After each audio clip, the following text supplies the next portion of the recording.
Jack Powers here. We're ready to get this show started. Right, Em? Come on, Em. I got my little mascot here. See what that says? Daddy's girl. Say hello, Em. Say hi, Em. Hi. Yeah. Let me see if I've got. Let's see if I've got any power to this.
Well, I was just goofing around. Sorry, guys. Trying to get this guitar tuned up a little bit. Whoa. Alright. It's definitely not in tune now. Who's out there? What's going on, everybody? I've just been up to this spot where we have built this solitary confinement cell, like on a hillside, and that's what we were up there doing, filming yesterday. We're making a little documentary short, and it's about re-entry and people coming back into the community, but it's a lot about the cage. It's a lot about the symbol of a cage and what that means from all these different perspectives. Like, yeah. Hi, Paul. How you doing, man? Yeah, we've got some video that we're gonna put up. So I think there's already a piece that I just put up a little bit ago, but we've got more. We've got a lot more video to put up. But it's really, you know, it was easy with a partner that puts it really, let me turn this off. It didn't really hit me, like, until the build was finished and there were bars across the front, and, you know, it looked like a real jail cell. There's John Wolf. How you doing, Johnny? How's everything down there where you are? We just got back building this little cell, and you know, not a full size, but probably 3/4 size cell. No, it's a documentary. It's a short film that, well, we're going to use it for a couple different things, but the main purpose right now is going to be a short documentary, probably under 15 minutes, say 12, 13 minutes maybe. Yeah, those bars are actually steel bars. They're like pieces of conduit. So, yeah, they were pretty realistic. And thank you, John. Appreciate you watching that. Yeah, everybody, Tuesday afternoon, everybody accepted it very well. we were accepted into the San Francisco International Film Festival. Plus, and we went there last year. I've got some videos on that too. I should put those up as well. But it's just that people, it's hard to change people's perception of preconceived ideas about people generally. I mean, but more particularly about people who have been in jail or prison. And on the other side of that is, hey, there he is! Mars Field 9, man. Yeah, I see it, Doug. The other part of that is just to, draw attention to the different perspectives from the cage, because when you're outside looking in, it's a hell of a lot different than when you're inside looking out, right? And when you're inside, even if you're inside by choice, if you volunteered to go in there and you can leave anytime you want, that's also different than being involuntarily kept there, which, would be a crime. It'd be called kidnapping or whatever, right? So there's these different perspectives, and then it comes down to, from my point of view, this is the way it sits with me. The criminal justice system in the United States, everybody knows, it needs a lot of rework. It needs a lot of improvement. At the same time, I think it's up to the communities. I think it's up to human beings, us, to try to take a different approach with how we educate children. I think that at the very earliest levels of grade school, children should be first taught how to become or how to be good and decent human beings. I mean, just, to cooperate with each other, to not be judgmental, to not be jealous or spiteful, and, to get along. Social skills, people skills. I think that needs to be taught to children very early on, even before any academics. But I'm digressing a little bit, because what we're really talking about is a message about over-incarceration. The second part of my premise is, the first part is personal responsibility. Every one of us, we have to be responsible for our own choices, whether those choices are made on misinformation or disinformation or not enough information or sometimes too much information. The choice is ours, right? We have to own it.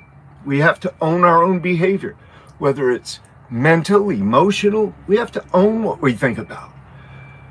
We have to own the reactions of our thought, which is our emotions. We have to own those, or that, right?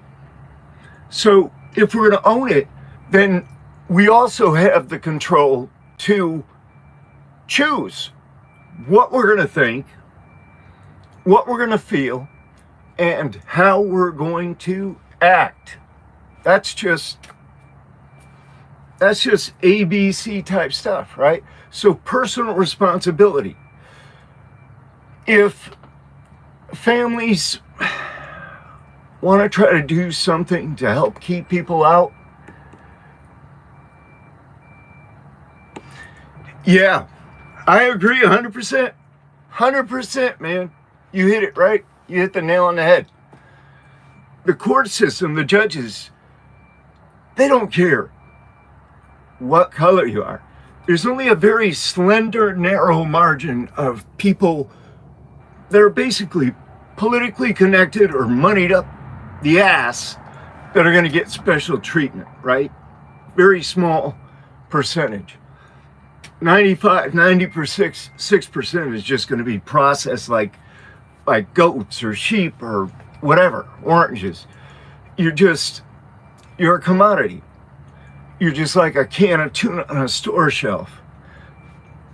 It's what it is. I mean, that's what it feels like. That's what it seems like. That's what all the indications are. But that leads back to my second point. First point, personal responsibility. Second point, let's stop putting people in cages as the result of non-violent offenses. And let's call violent offenses what they really are. Violent offenses are serious assaults or injuries to another person, intentional injuries or assaults. That's got to be the dividing line. There's so many other ways to deal with non-violent crime, which is 85% of the people that are in the jails and prisons and penitentiaries that I've been in. 85% were in there for non-violent crimes.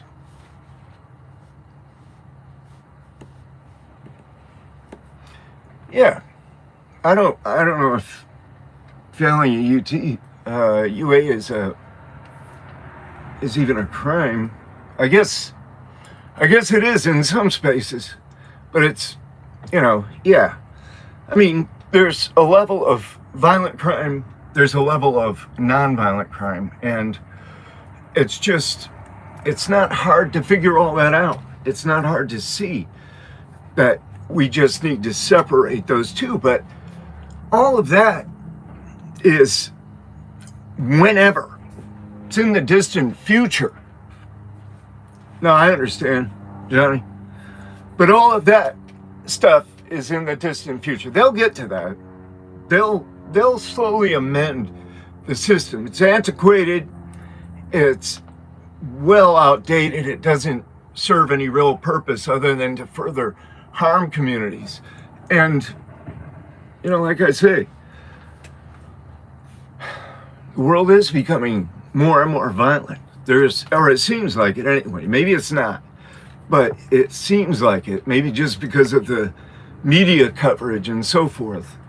But that's what we should draw the line between violent crimes and non-violent offenses. Don't put people in a cage, number one, for non-violent offenses. If you have to put people into cages because you have to stop their really unacceptable human behavior in society, i.e. you have to arrest them, stop that, then okay, and you end up putting them inside confinement, a cage for a time, or even for the rest of their lives, I still believe that that person, he or she, should have an opportunity for redemption. Everyone should have an opportunity to redeem themselves. Just even if they're never going to get out of prison, they should at least have the opportunity to become good and decent human beings. Yeah. I mean, no, you're right. There's a lot more money than that, I think, that goes into that equation. A lot more money than that. But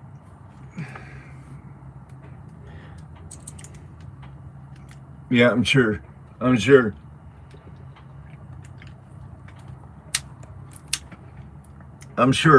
I know the ADX, in the ADX litigation, the per diem or per annum cost there, it was like $174,000 per, you might as well say 175 or two, you might as well say probably 200,000 per prisoner per year for the ADX Supermax. I think it was up there somewhere. I'm probably quoting it wrong, but it was up there. It was way up there. And it was almost like unbelievably up there.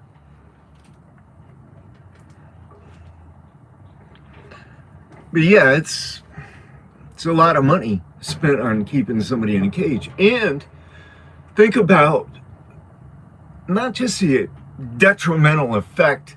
Human beings are not designed to be put in cages.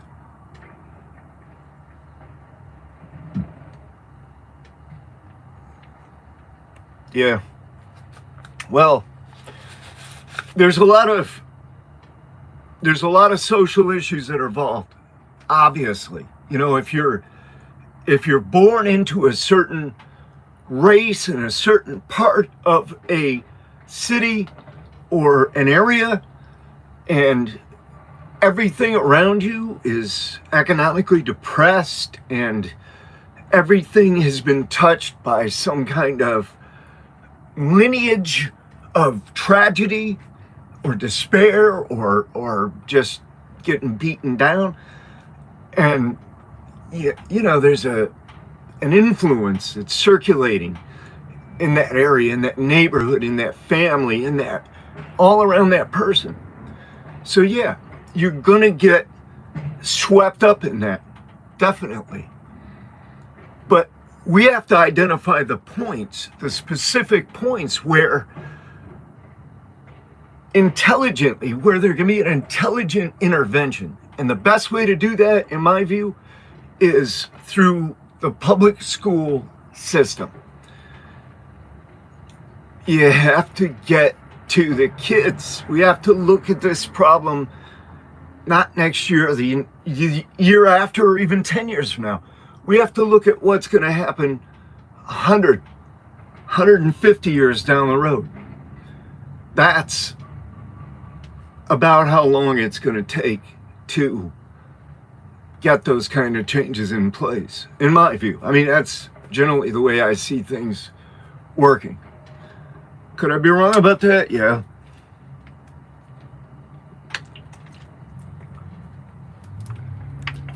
But I don't see big changes happening anytime soon. I think if you go with an approach like, okay, let's help. Yeah, Paul, that's what I'm saying.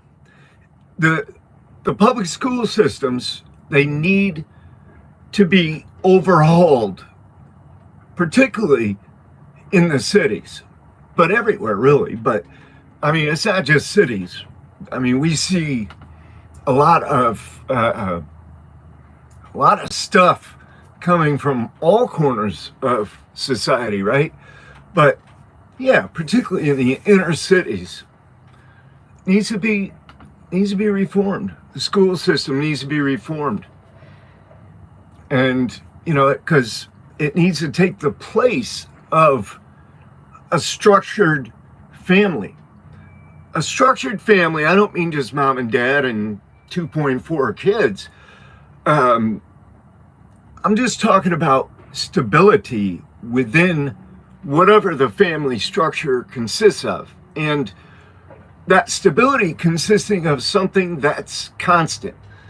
Constant care, constant love, constant commitment, constant work. Maybe as a mother that just goes out and works and keeps the apartment and has her boys, but she's with them and she's guiding them, and she's, I mean, I've known, I'm not going to say many, but I've known more than a couple of really decent people who, you know, it's not like they avoided all kinds of trouble, but they avoided the big kinds of trouble.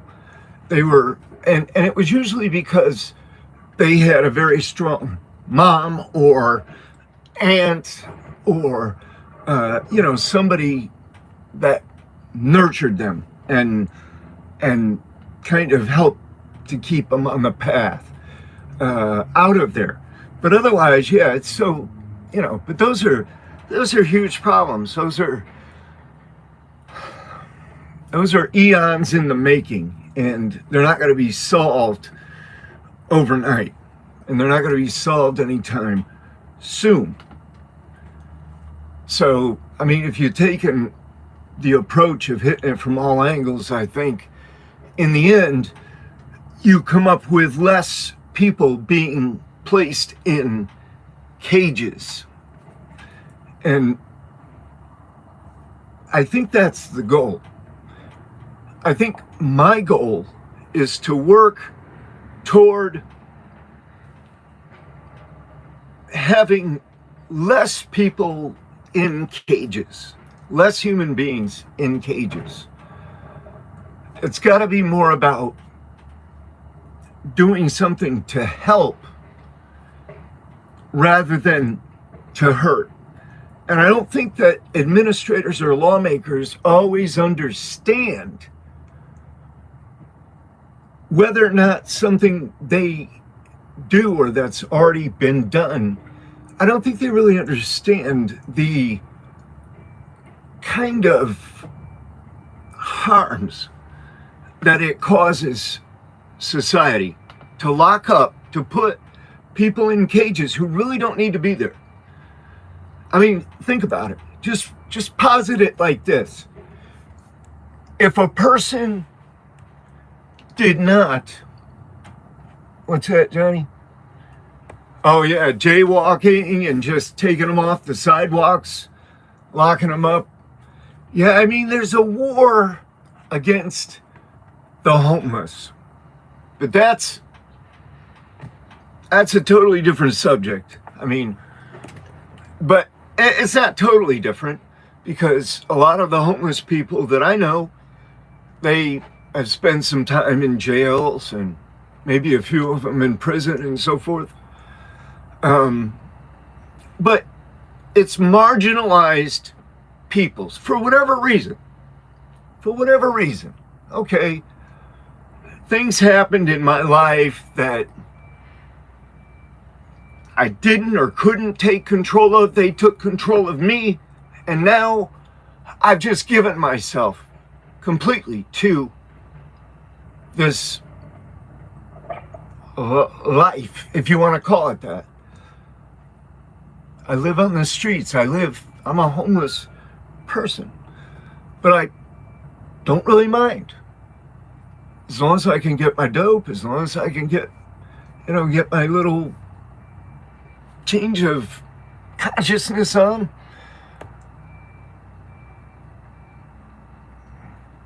Yeah, I know what you're saying, John. I know what you're saying. I mean, that's what's going to happen is, I mean, in some places, the shift is going to be away from the standard nonviolent detainees, and they're going to start making room, I think, for more and more essentially homeless people, these lower level offenses like jaywalking or being trespassing or being on a sidewalk or violating a city ordinance or whatever. I think that's part of the war on homelessness. It's that we see being played out already, right? The start of it, at least, because there's more and more and more homeless all the time. It's like, it's really growing. It's really getting bigger and bigger. And that means, hey, you gotta, what do you do? What do you do with a huge homeless population that would be very difficult to control in any way, right? Yeah, would they,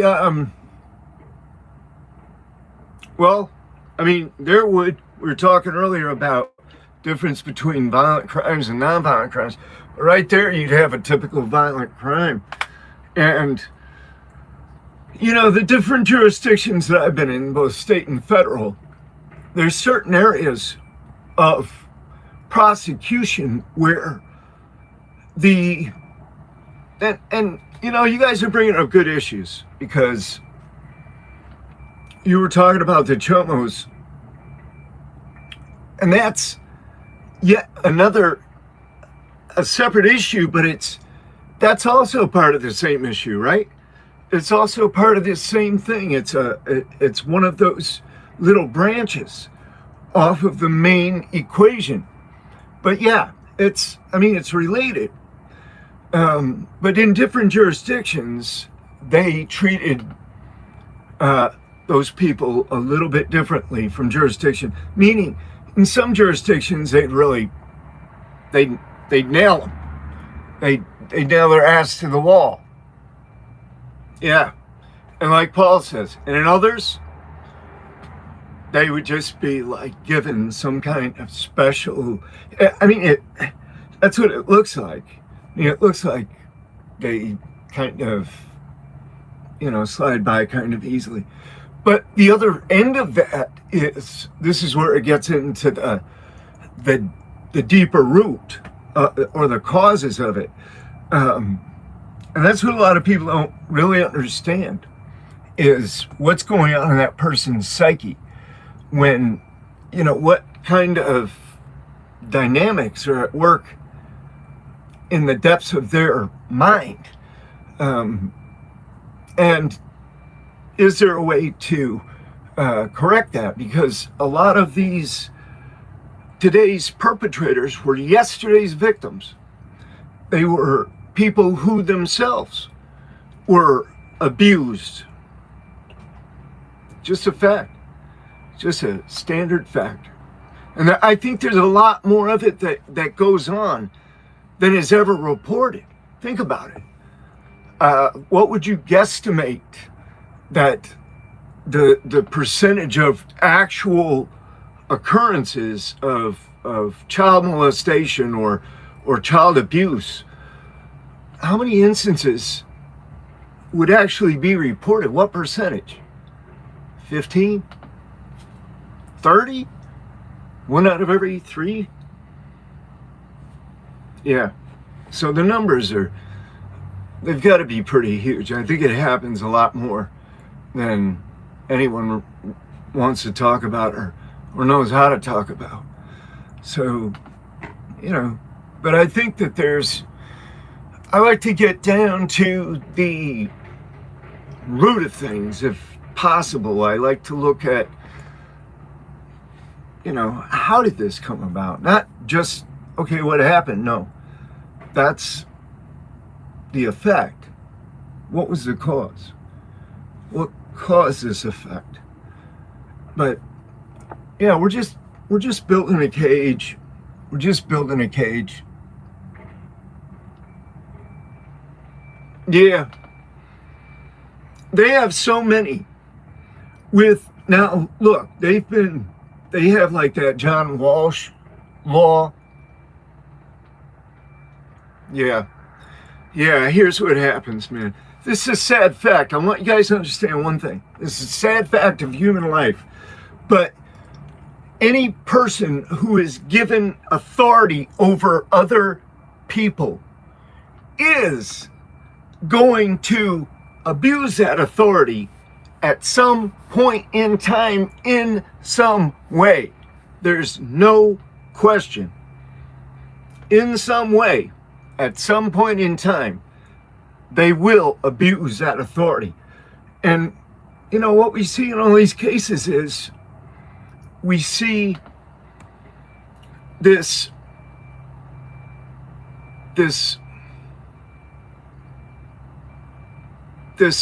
root that forms from the cross between our animal instincts and our prevailing need to hold ourselves above the animal kingdom and create a human civilization, which I agree with, 8.4 billion people on the face of planet Earth right now. It's pretty populated. So yeah, we probably do need to have civilizations in order to get along. Yeah, of course. Of course. I mean, think about what it would take if you're a correctional officer. you would have to have a certain mindset, because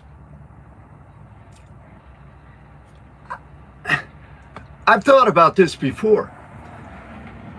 If I had to lock the door, if they said, okay, Powers, we're going to give you a job as a correctional officer, I've wondered if I could actually lock a door on someone.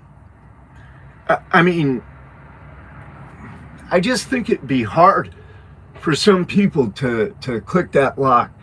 But in order to just keep other human beings in cages, I think you have to have a certain mindset.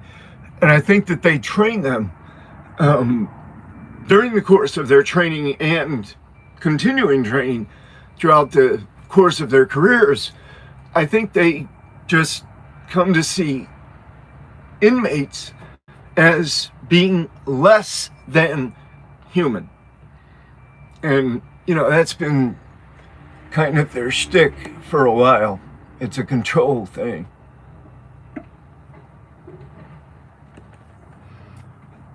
I think my personal view is that correctional officials, officers, guards, they should be treated with the same kind of respect they extend to you. I mean, if you've got one that's total asshole, then how do you give him much respect? How do you give another man the kind of respect that maybe he doesn't deserve and still yourself feel good about it? You can't, right? So, yeah, if you've got an asshole, then, you know, he can't get no respect. But yeah, if you've got somebody that's decent, and if they're just, I mean, I've known hundreds and hundreds of correctional officers, and I just be straight up with you. A lot of them were just good men, good women. Yeah, Paul. Yep, I repeat it. A lot of them that I came across, you just read my mind. They were good men and good women. I'll tell you what, just before I left Allenwood, USP Allenwood, in May of 2021, they put a guy on the unit who was, he was in for a terrorism conspiracy. He was a jihadist. He was a Islamic jihadist, terrorist dude, right? But he was a little bit wackadoo. So they put him in this unit. He comes in, and they know his background. They have everything. He kind of hangs out a little bit for about a day and a half. On the third morning, when they come to open the doors, he jumps out with a fucking bone crusher and starts stabbing the guard that's opening the door at 6 o'clock in the morning on these units. And the dude he hits, his name is Frankie. And he's been there for fucking 30 or 40 years. Everybody loves Frankie. Prisoners, staff, sometimes they do, sometimes they don't, because he doesn't go along with it. He was a great guy. I did a video on him and put it up. He was a wrestling coach in the local community. Come on. Dude comes out with a bone crusher. Dude lost his eye. He almost lost his life. He came that close to losing his life. But you know what happened? You know what happened? It was a woman officer who led the charge.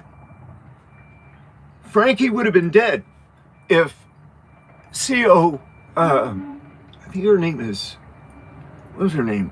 Henry? Her last name is Henry. If she hadn't taken those stairs like she did, she had her spray out, she charged right up in there. And they hit him with the first blast, you know, whatever it is they carry in their little cans. She emptied that, and it distracted him enough.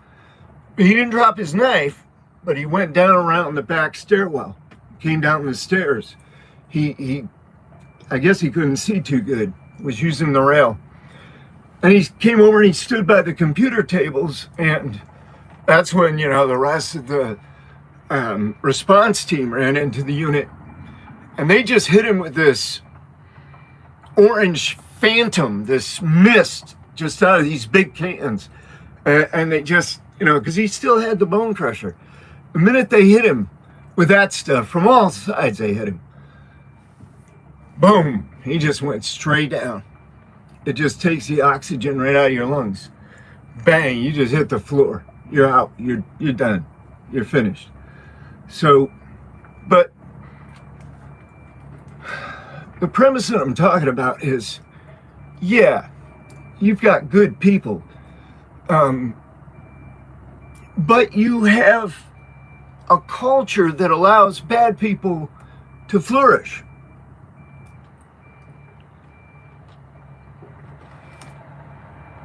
And by bad, I don't necessarily mean morally deficient or something, or criminal or whatever, but I'm just saying people that abuse their authority in some way. Yeah. Yes, it will. Yes, it will. And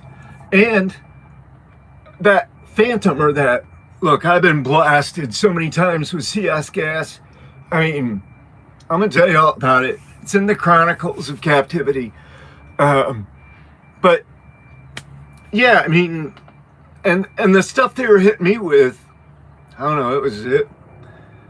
I've been hit with a lot of different stuff. Some of it acted like right away and significantly. Some of it, not so much. Some of it, after a while, I started getting used to it. I could like breathe in it, and times when I would like partially barricade or something against an incoming SORT team or SRT. Yeah, but I've been hit with it, and it inflames all your mucous membranes, so you can hardly breathe. You feel like you're choking to death. You really can't get enough oxygen. And then your eyes, everything's just watering so much. That's why you see people with snot running out their nose and everything. And it gets on your skin, and yeah, it burns. And you're not supposed to take it off with water, but that's what they'll do. They'll take you and put you under a shower, right, after a while. And it just reignites. Some of that stuff, the water just like reinvigorates it, right? And yeah, I mean, I went through days of that stuff. But what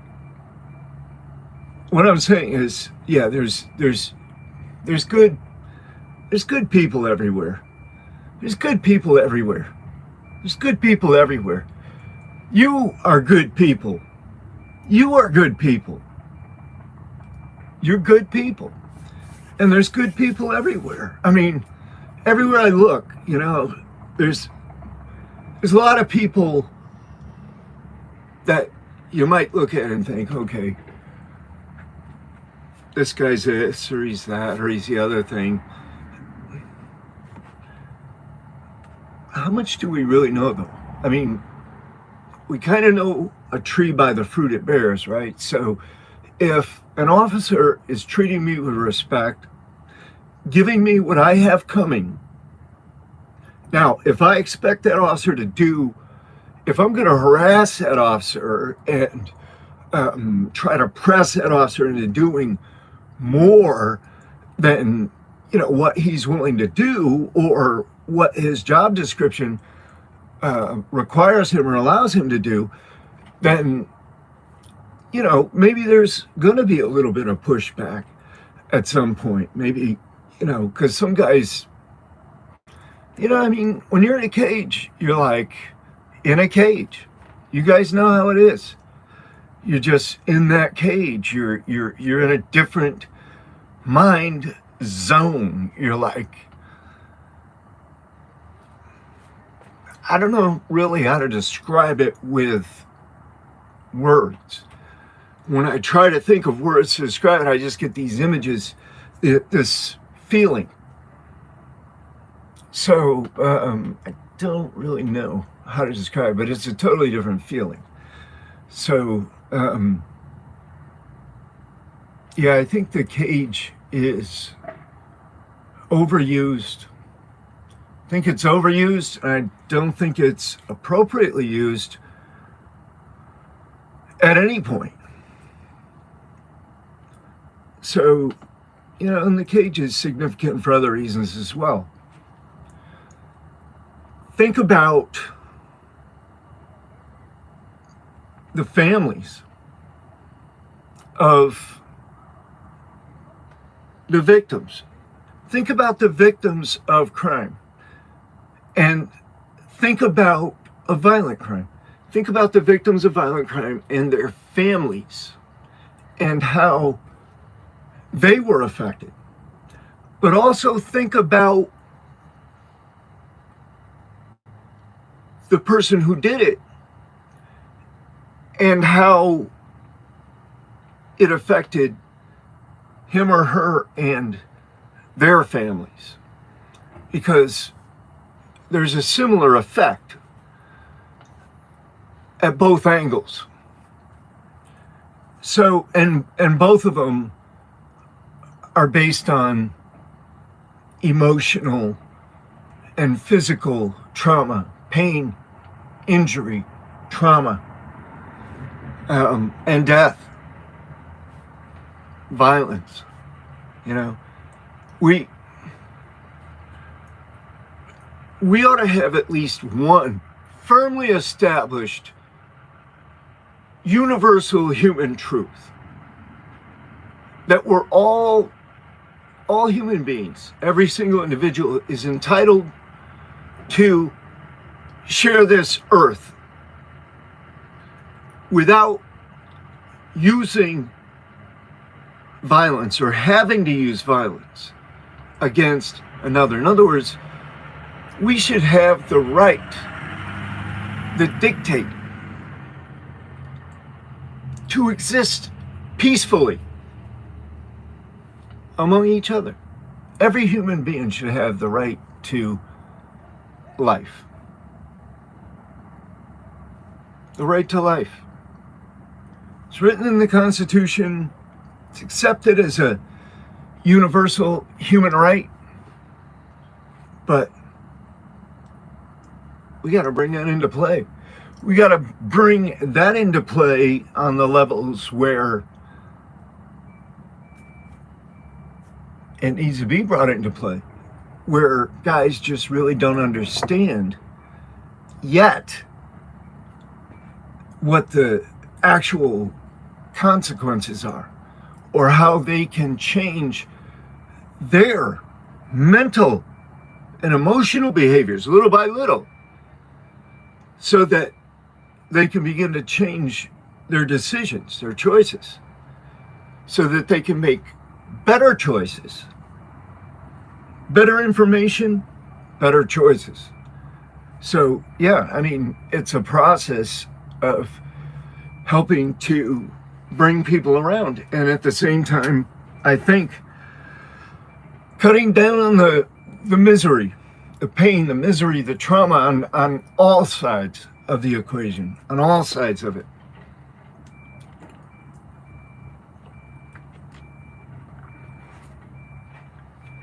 But that's part of what I'm looking at as far as the Cage Project is concerned. And even beyond that, because there's a lot that can be done with that. There's a lot of interest,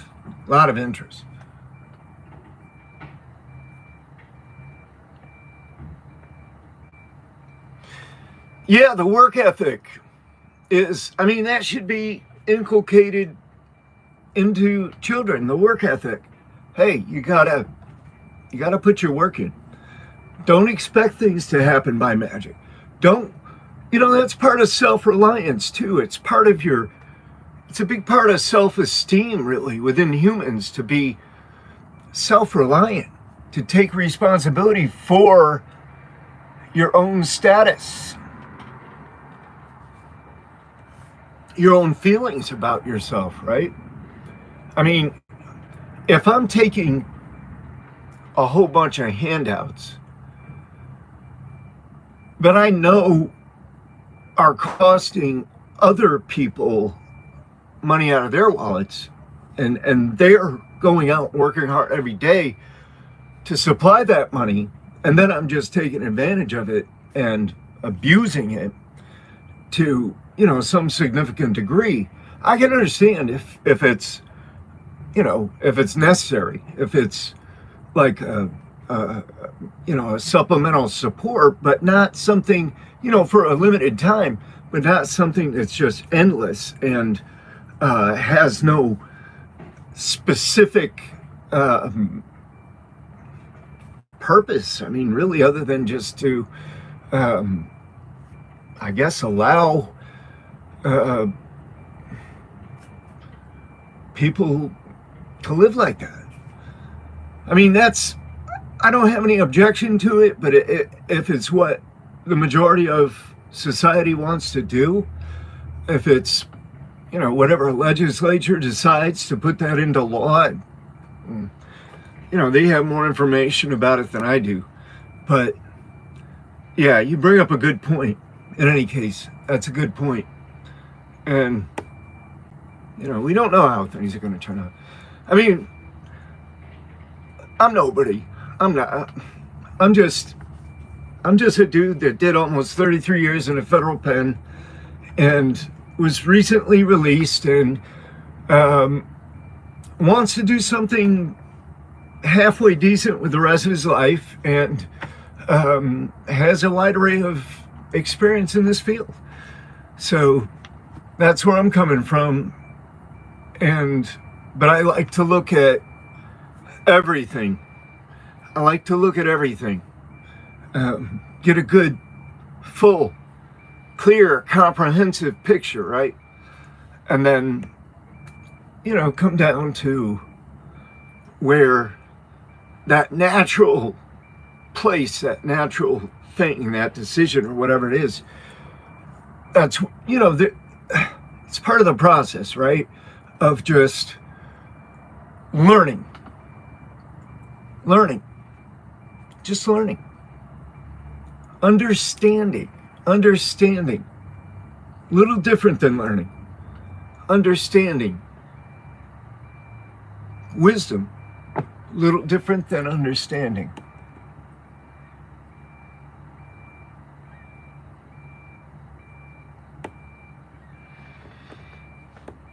I don't think that I think I deserved to be punished. Definitely deserved to be punished. But I think it would have been, in hindsight, it would have been, I think I was always somewhat amenable to looking at myself and trying to understand my own behavior. Well, I mean, I think it could have been a little shorter sentence. I think there should have or could have been some more meaningful programming, not in terms of vocational skills or whatever, but in terms of personal growth and development. I mean, what are the causes? Why did I go to prison in the first place? I had to look at that, analyze that. I had to come up with the answers, and they weren't really that hard to come up with. I mean, okay, I wasn't doing the right thing when I lied, when I manipulated, when I cheated, when I stole, when I conned people or robbed people or took people's money or robbed the banks or had stolen firearms or whatever it was.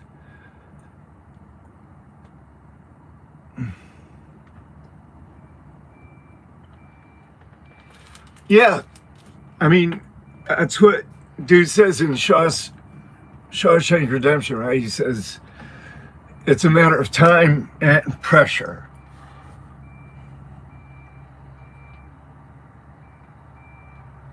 Yeah. Thank you, Marsfield. Thank you, Paul. Yeah, for that comment. No, I understand. That's all I'm trying to do, Paul. It's just there is a path.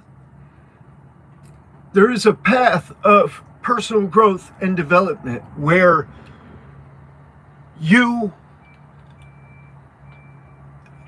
I think we all already have these seeds of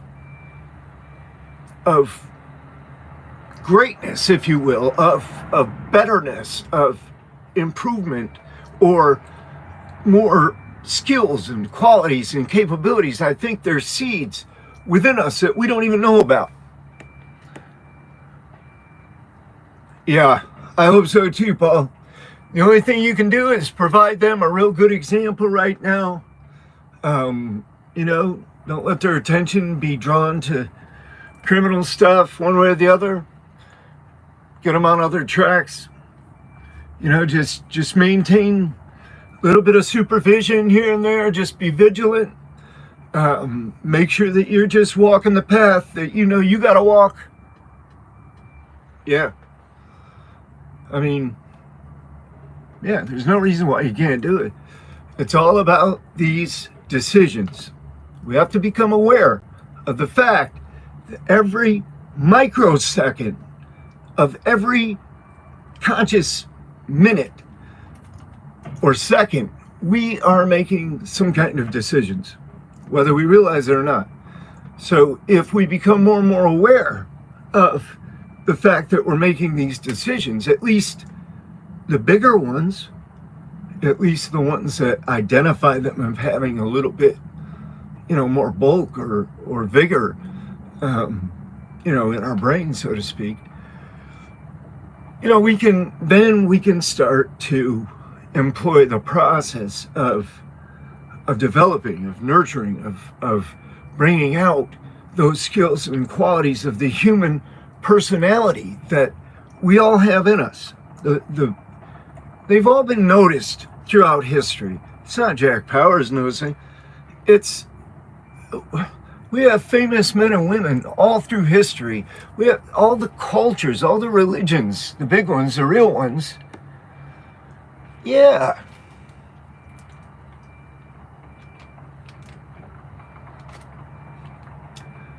I think the process of becoming a man begins at the time of birth and ends on the last breath.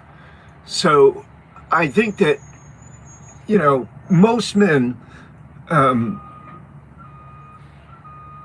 we just have it in us to want to become a man. But the problem is, many, many times, and perhaps in most instances, we don't really know what that is. It's different people have different descriptions. There's no real standard. But if you look back over the course of human literature and you look at the cultures of different societies, if you look at the religious aspects and you follow these paths, you come to see that there's certain qualities or characteristics that stood out in these people of history that we know about today. Honesty was courage, temperance, perseverance, vitality, commitment, responsibility, right? I went back while I was at the ADX. I did a big study and I went back. I had all this time, right? So I got these books from the chaplain's office. I got books from psychology. I got books from the library. I had some books sent in. I had stacks of books. And I just dove into this stuff. Deep. Because I wanted to know what was really going on. And, I was meditating every day, yoga meditation, I call it yoga meditation. It's really what it is. Yoga is just, it's not a religion. It's a form of meditation. One of the many forms. So, I was having these breakthroughs right and left, like, wow, I never realized that before. And then boom, it was like a whole series of epiphanies. But yeah, I think that there's a group of these characteristics or qualities or skills that are right now seeds in the individual human personality. And I think that those can be grown. I think that they can be nurtured and that they will grow into, becoming the thoughts and the emotion and the behavior of that person. And that it, it's always been described as a system of wealth, personal growth and development, nurturing, cultivating that growth from within your own psyche, from within your own soul, your own core. You start to develop those values, attributes, characteristics, whatever you want to call them. Hey, Zeus. Good, man. Right on.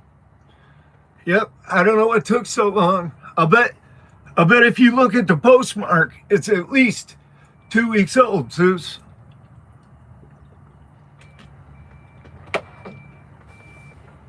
But yeah, I mean, that should be the standard. That's what we did. I did. Went back, gathered up all these similar, because how do you know the characteristics? We know a tree by the fruit it bears. If you take any major religion and you take the stories that are compelling, that are used in that religion to try to promote or train a certain value, a certain tenet, a certain attribute or characteristic,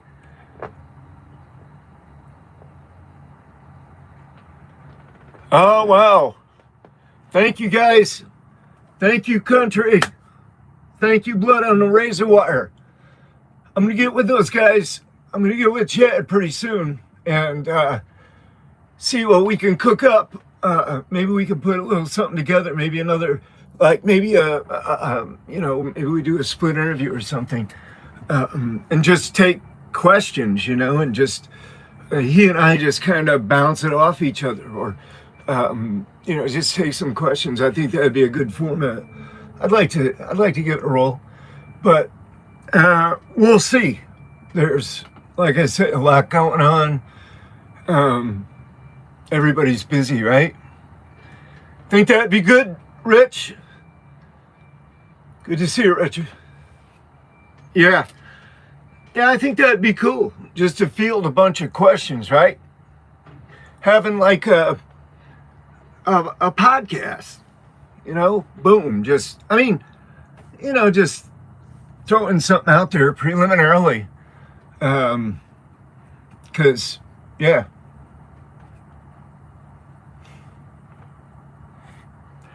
Thank you, everyone. Thank you. Thank you so much. Appreciate you guys so much. Love you. Really do. Love you guys. And I'm hoping that sometime in the near future, maybe we could set up some kind of a Zoom thing.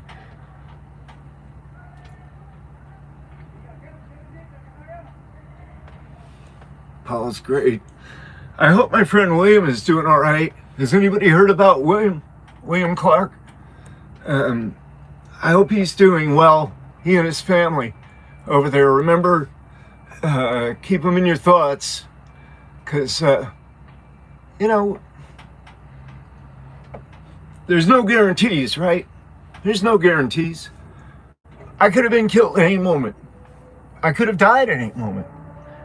There was, no, I know what. I know, brother. It's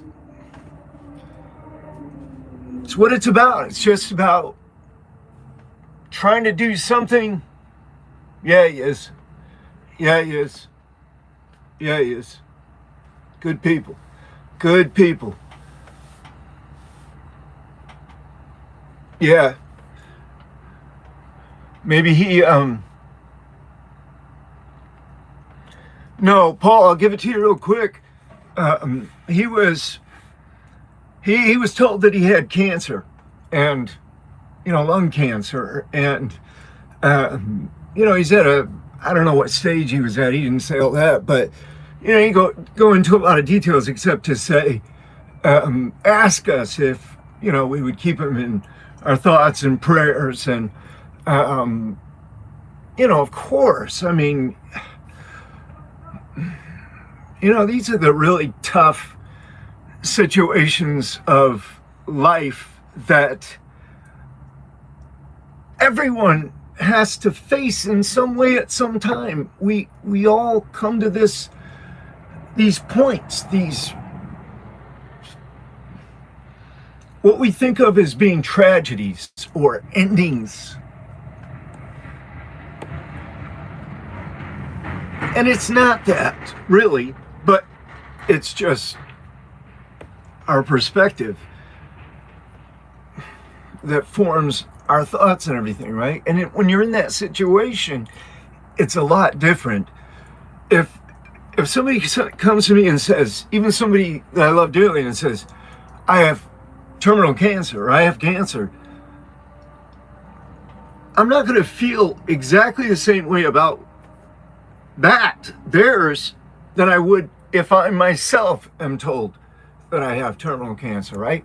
I mean, ideally, we'd want to get to the point of empathy where if somebody you really loved and up close to, you'd have kind of similar empathy. I think I would have some, but it still wouldn't be like myself being told. So yeah, he's going through some hardships, and then his family, just having that situation dawn on you.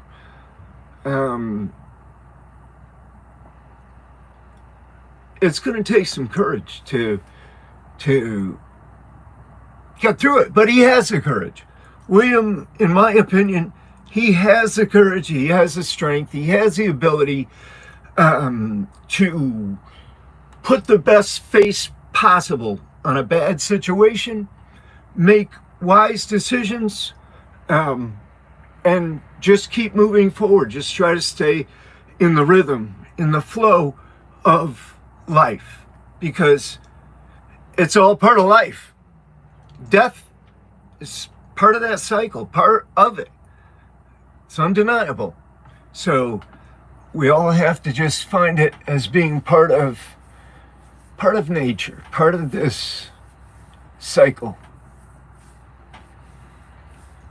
But I'm going to take off, Phyllis, because I'm a little bit over my time right now, and give you all a shout out. Thank you. Thank you for showing up. Thank you for being here. Thank you for supporting me, for all your good help, and for all your great questions as well. I'll see you guys again soon, like next Tuesday. All right, Paul. See you guys.